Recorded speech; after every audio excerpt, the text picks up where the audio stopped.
Starting a medical practice was the most freeing and expensive medical decision I've ever made. It doesn't have to be the scariest one, though, that you're going to make. It's one of those things that a lot of people talk about, or they say a lot of things like, oh, it can't be done. Or they say a lot of wrong things like, oh, Medicare takes forever to pay you. All that wrong. Today, I'm going to share with you guys the 10 things that I wish someone would have told me before I started my practice and how they may help you start or scale your practice as you grow a multi-million-dollar brand like I have.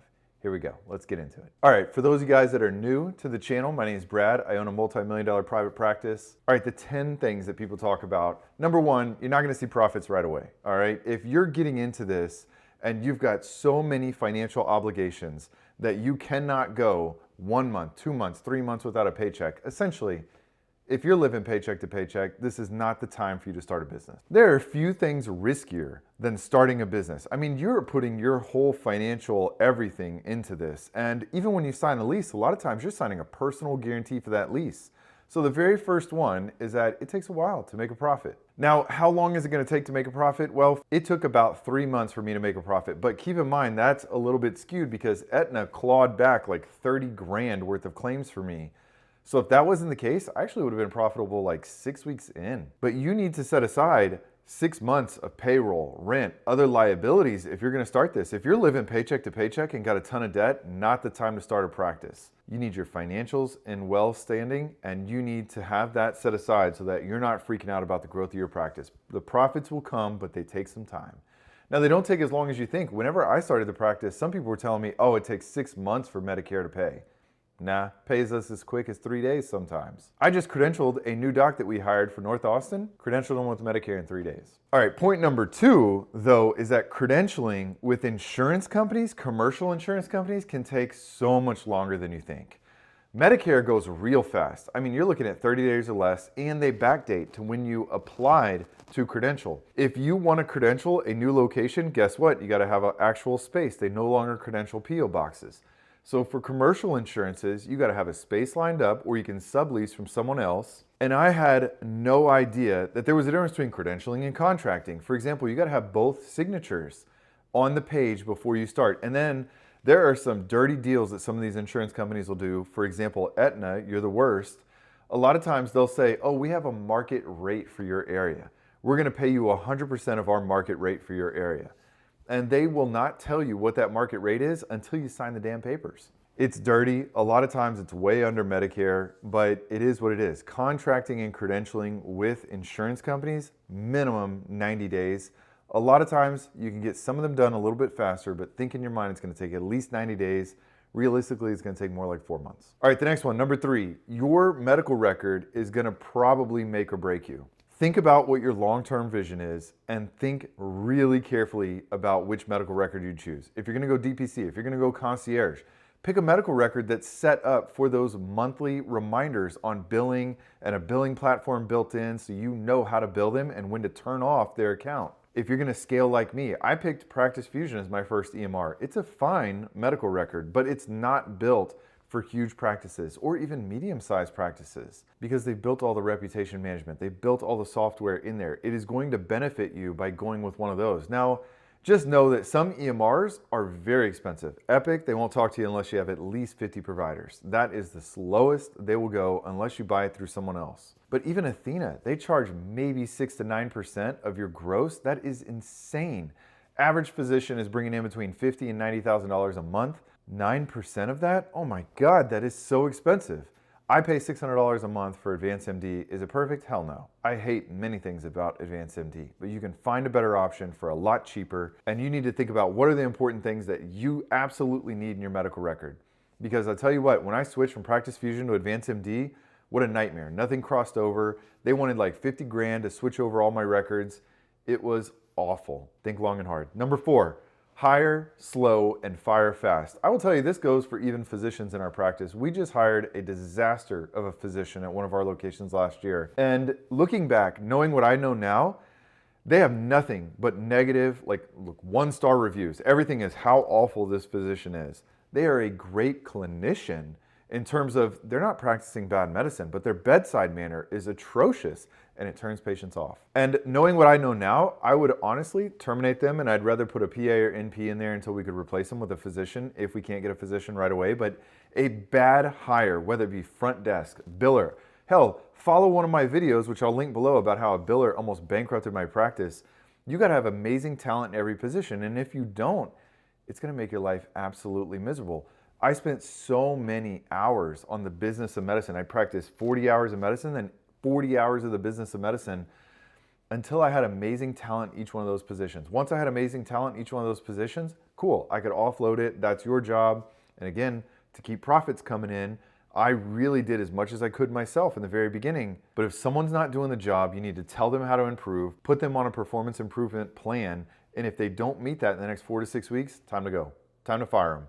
Look, you may worry about, oh, what am I gonna do if I pay this unemployment insurance? It's pennies on the dollar. They will cost you tens of thousands of dollars.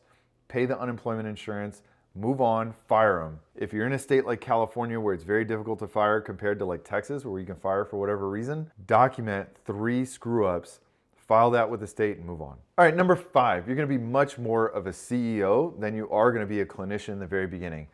My website was going down. While I was like with patients, I was figuring out how to fix my website. Toilets were clogged by someone taking a huge dump in the toilet. I was plunging those because I didn't want to pay $500 for someone to come out here and unclog them.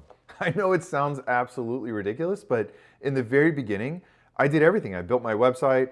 Now, some of that I'll talk a little bit later was stupid. I should have paid some of that to get done somewhere else. But there's always this mix in your mind of how am I going to keep costs low, but also produce amazing stuff. And someone's got to do it. And whether you got a husband or wife that's going to do it, if they're not going to do it, then you're going to do it. And if you're not going to do it, you got to pay someone to do it.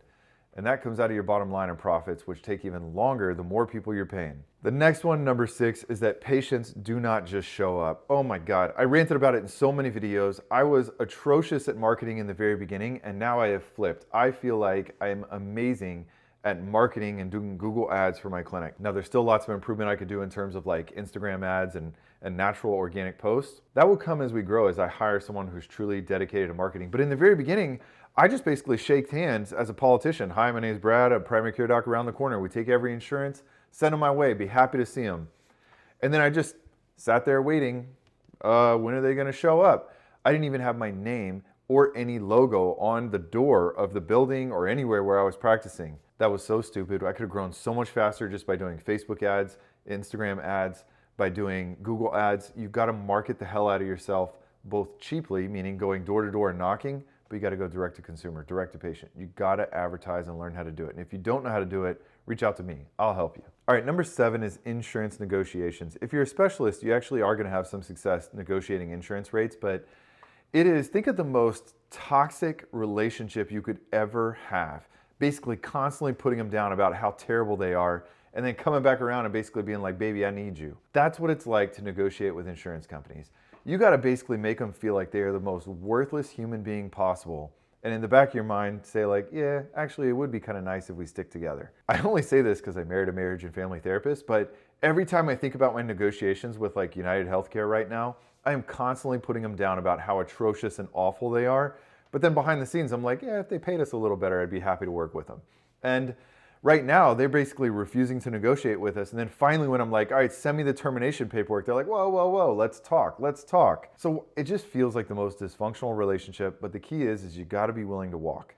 If you're not willing to walk, they are not going to negotiate with you. But it is the most toxic relationship that you could ever think of. All right, number 8, cash flow management is better than revenue. In the very beginning, I think a lot of people like just obsess about this revenue number. They want to hit a certain metric for maybe vanity, I don't know, $100,000 a month, $300,000, $500,000 a month. That's cool if you're taking on private equity and it's someone else's money, but if it's your money, cash flow is king, all right? Because if you got cash flow, when we're bringing in 6 figures net profit a month, now we can worry about TV commercial. We can worry about investing into opening 2, 3 more locations. Cash flow is power, and you need to focus on cash flow in the very beginning because that will give you the power to then start reinvesting that into the business. I tell you what, every time I reinvest into the business, even if like last year I took 6 months with no pay, you know what? At the very end of the year, I took like $500,000 bonus because every dollar that I put into growing my practice, seems to magically, with all my hard work, just print out like $5 or $10 in return. Speaking of financials, know the difference between being cheap and frugal. I was cheap in the very beginning. I was doing my website, doing all these other things myself, and that's fine. I could do it okay. But you know what? I had a lot of misspellings because I didn't proofread anything, and I was doing it while my kids were screaming in the background and having a massive blowout when they were 6 months old. That's when I was making my website. I'm not all in on it, and there were errors in my website. I had like 9 different colors of green. I had 12 different fonts. None of it was cohesive. Plus, maybe just me, some other men are probably better at design than I am, but I absolutely have no eye for design, okay? I don't know what colors go together, don't go together. I can tell when something looks nice, but can I put it together? Hell no. I should have outsourced that from the very beginning, and I was very cheap, and it hurt my brand in the very beginning. The thing that shined through that was amazing patient care that I gave them.